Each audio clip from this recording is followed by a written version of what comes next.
Hello, everyone. First off, I apologize. I don't have a fancy camera. Taking the video with my cell phone. I know it's not the greatest. Please don't hate on me for it. But here recently, I've been working on sleeving a new power supply that I got to replace my old dying one. And during that process, what I need to do is take the original power supply cable, which is this 18 pin by 10 pin, to the 24 pin connector here. And I need to convert it over where it has this 24 pin also on this side. So basically, it'll be a long power supply extension. Reason being is because it has these power conditioner capacitors on them, and I want those there on my motherboard. And I don't want to order new capacitors or desolder those or anything. I just want to leave them the way they are. So what I had to do was I needed to remove the ATX pins from the connector. And what I did, I bought one of these ATX power pin removal tools to do that with. And when I tried to use it at first, I would put it in here, and I would try to push it in all the way, and then I would try to pull the wire out, and then I tried taking it out and pulling the wire out. And no matter what I did, I couldn't get these pins out of the connector. They were just stuck. It was still, I was pulling so hard that I thought I was going to literally pull the wire out of the pin. So then I tried looking up online, say, okay, how, I tried using the staple method, sticking two staples in there on each side of the pin to get it out. And then I tried taking a paper clip and mashing it flat so that I could stick it in on each side and to get it out. Because, the way these pins work, I don't know if my camera's going to focus on it, but there's these little wings right here on the pin. And when they go in to the connector, there's little ridges in there that those pins lock onto, and then you can't pull them out because it's stuck in there. And the idea is when you stick this tool in, it's going to come in there and it's going to pinch those wings down so that it releases it so you can pull it out. And I've looked up online, how to do it because I've never really done this before. And everywhere I saw this, hey, it'll be, you stick it in there, it'll be real hard to remove. Sometimes you damage the connector. I saw two people had pulled the wires out of the pins. But in my scenario, I didn't really want to mess up this 18 pin connector and this 10 pin connector that's right here. Simply because I didn't have to keep going and buying more and have to wait for them to be shipped.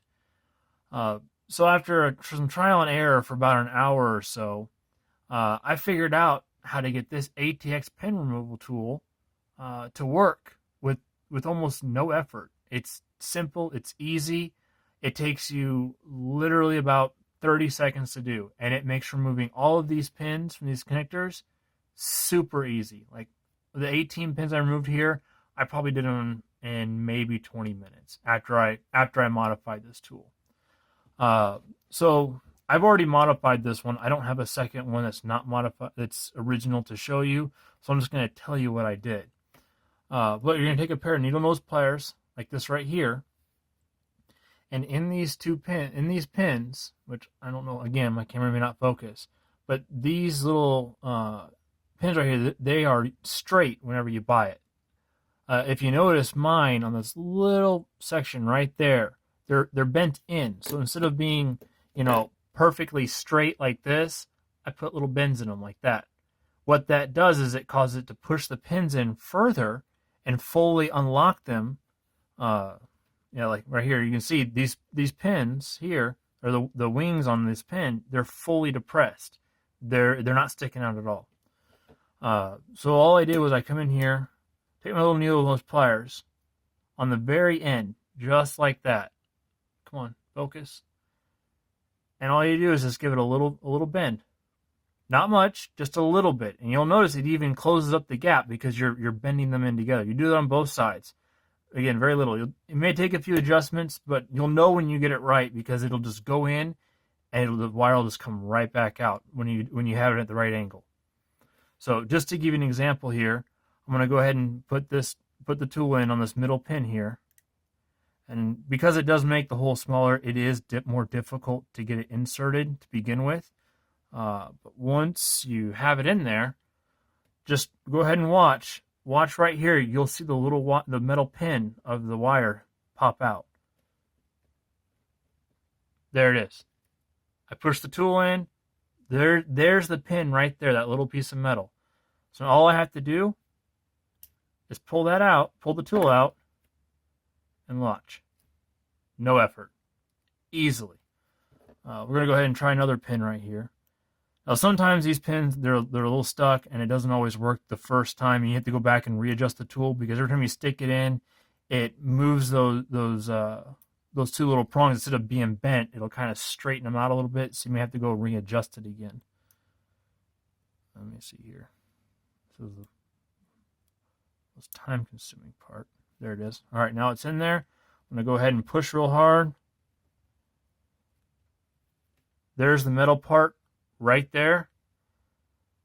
Pull the tool back out. You notice it sucks the wire back in because it's actually holding on to it. So you're pulling the tool back out. But once you've done that, pull the pin out of the connector, it comes right out. Again, no pulling on it, no tugging on it, no risk of damaging it. Let me put that back in there because I haven't labeled my wires yet as to where they came out of. But once you've done that, all you need to do is once you've pulled the pin out, all you need to do is take a little flathead jeweler's screwdriver, and you're going to come into those little wings that are right there. Of course, I can't do it now on camera. And all you need to do is just take it and see if I can do it where you guys can see it. I already did that one. Just going to put it in there. You're just going to rotate it out. To take those wings and flip them out to where they're sticking out a little bit. Then they're ready to go right back in the connector again whenever you're done. So, all right, guys. Hope you enjoyed. I hope this really helps you out. It was frustrating to me. I really hope that it takes your time of pulling pins out of power supply connectors. Makes it just way faster, because it definitely helped me after I figured it out that all it takes is just bending those two little prongs in just a tiny bit to get it to depress those wings. So you all have a good one, and I'll talk to you all next time.